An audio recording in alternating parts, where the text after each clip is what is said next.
প্রথম প্রশ্ন, তোমার রব কে? আমরা বলবো আমাদের রব আল্লাহ। দ্বিতীয় প্রশ্ন, ওমা দীনু, তোমার ধর্মের নাম কি? আমরা কি বলবো? তৃতীয় প্রশ্ন, বিশ্বনবীর চেহারা দেখিয়ে বলা হবে আতারিফু হাদার রাজুল, এই লোকটারে চিনো নাকি? আমরা বলবো চিনি, আমাদের প্রাণের নবী। ঠিক কি না?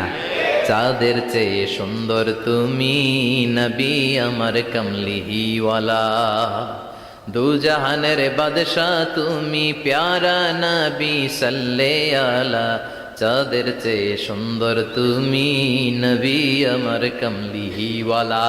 ঠিক কি না? তিনটা প্রশ্নের যথাযথ উত্তর যখন দিয়ে দিলেন, আপনার জন্য অতিরিক্ত আরেকটা প্রশ্ন করা হবে, ওয়ামা ইলমুক, তোমার নলেজ কি? তিনটা প্রশ্নের উত্তর যে তুমি করতে পারলা, কিভাবে পারলা, কেমনে জানলা? নকল করে বলছো নাকি জেনে বুঝে আসছো? নকল হয় না? এখন তো পরীক্ষা চলতেছে বোধহয়। কি পরীক্ষা? এসএসসি পরীক্ষা। নকল হয়? কৃষ্ণপুরে নকল নাই না? এখন মনে হয় এগুলো একটু কমছে। একটা সময় ছিল অনেক নকল হইতো। পাঞ্জাবের ভিতরে নকল, পকেটে নকল, টুপির ভিতরে নকল, মৌজার ভিতরেও নকল। এমনকি মেয়েরাও নকল করে পরীক্ষার হলে আসে না নাই? স্কেলের মধ্যে লিখে নিয়ে যায়, হাতের মধ্যে লিখে নিয়ে যায়, ওড়নায় লিখে নিয়ে যায়, কাপড়ে লিখে নিয়ে যায়, আসে না নাই? ফেরেশতারা বলবে নকল করছো নাকি? কেমনে জানলা? তিনটা প্রশ্নের উত্তর তুমি কেমনে বললা? আল্লাহ তোমার রব, ইসলাম তোমার ধর্ম, এই লোকটা বিশ্বনবী, কেমনে চিনলা? আপনাকে তখন বলতে হবে আমি কোরআন থেকে শিখেছি, আমি হাদিস থেকে শিখেছি, আমি ইসলাম জেনে বুঝে মেনেছি, আমি আন্দাজে কোথাও ঘুরি নাই। চিল্লা এখন ঠিক কিনা? আপনাকে বলতে হবে।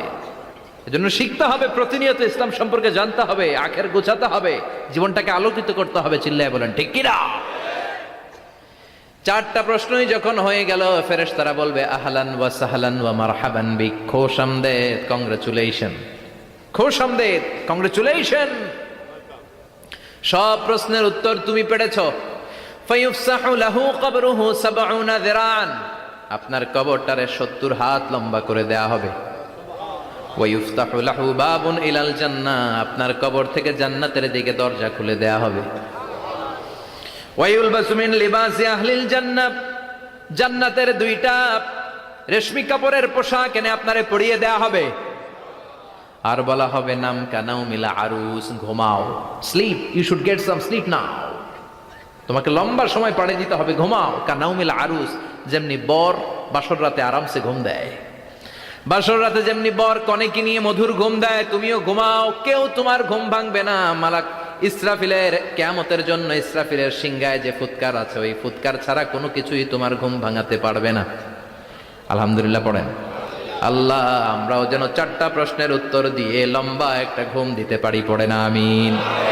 ওয়াম্মাল কাফির ওয়া আহলুশ শিমাল, আর ইসলাম বিরোধী যারা, তাদের সামনে আসবে মালাকান আসওয়াদান আজরাকান, কৃষ্ণ বর্ণের দেহ, নীলাভ বর্ণের দুটো চোখ, গায়ের রং কালো, চোখের রং নীল। দেখতে কেমন লাগে? আলিফ লাইলার ভূতের মতো। কথা কন। গায়ের রং কালো, চোখের রং নীল। ফেরেশতা দুইটা আসবে, এসে ত্রাস সৃষ্টি করবে, এসে বলবে বল তোর রবের নাম কি? মার রব্বুক। ইসলাম বিরোধী মুশরিক, কাফের, নাস্তিক এরা বলবে আমি জানি না আমার রবকে, আমি জানি না, আমি তো আজীবন শুধু চেয়ার করেছি, মদ খেয়েছি, আমি ধর্ষণে সেঞ্চুরি করেছি দুনিয়ার বুকে, আমি টেন্ডারবাজি করেছি, চাঁদাবাজি করেছি, আমি মাস্তানি করেছি, আমার দাপটে এলাকার ইসলাম প্রিয়রা বাসায় ঘুমাতে পারে না।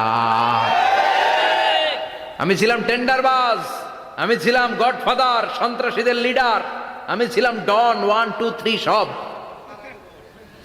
আমি ছিলাম ডনের ডন, আমি ছিলাম মাস্তান, রংবাজ। রব টব কি আমি তো জানি না। লাদ্রি লাদ্রি, আমার জিজ্ঞেস করো না।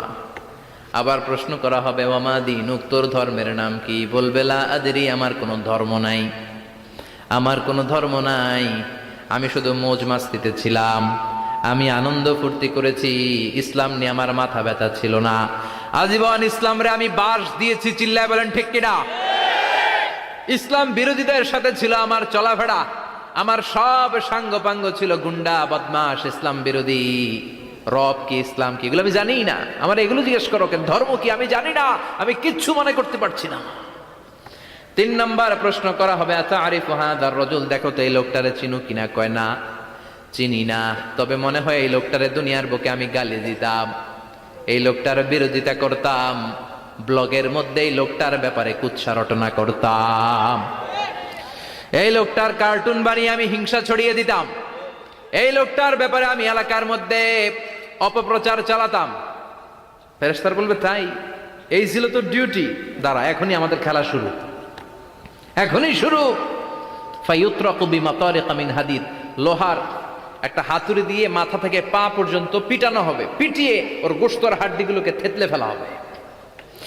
ওয়ায়ুকালু লিল আরদি ইলতাইমি, কবরের দুই পাশের মাটিরে বলা হবে এবার দুই দিক থেকে তোরা চাপ দে, চাপ দেয়া হবে, ধাক্কা ধাক্কি করেও সে সুবিধা করতে পারবে না। মাটি আস্তে আস্তে আস্তে আস্তে দেহের দুই দিকে লেগে এমন জোরে দুইটা চাপ দিবে, ফাতাখতালিফা আদলাউহু, তার ডান পাশের পাজরের হাড্ডি বাম দিকে ঢুকে যাবে, বাম দিকের হাড্ডি ডানে চলে যাবে।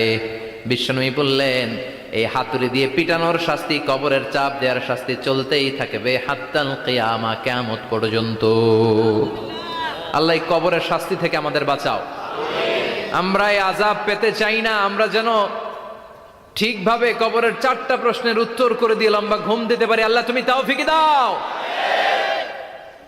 এজন্য আল্লাহ বললেন, গোলাম দুনিয়া নিয়ে পাগল হয়ে থেকো না, এই দুনিয়ার জীবন আসল জীবন নয়, আসল জীবন হলো কবরের জীবন। জোরে বলেন ঠিক কিনা? এই জন্য মাঝে মাঝে কবরে যাবেন, কবরস্থানে দাঁড়িয়ে চিন্তা করবেন এই জায়গায় আমারও আসতে হবে। দিন যাবে, রাত আসবে, বৃষ্টি হবে, শীত আসবে, কেউ আমার দেখতে আসবে না, একা থাকতে হবে, একা, বড় একা, অন্ধকার, বড়ই অন্ধকার। ওই কবরের জীবনের সামান গোছানোর দরকার আছে না নাই?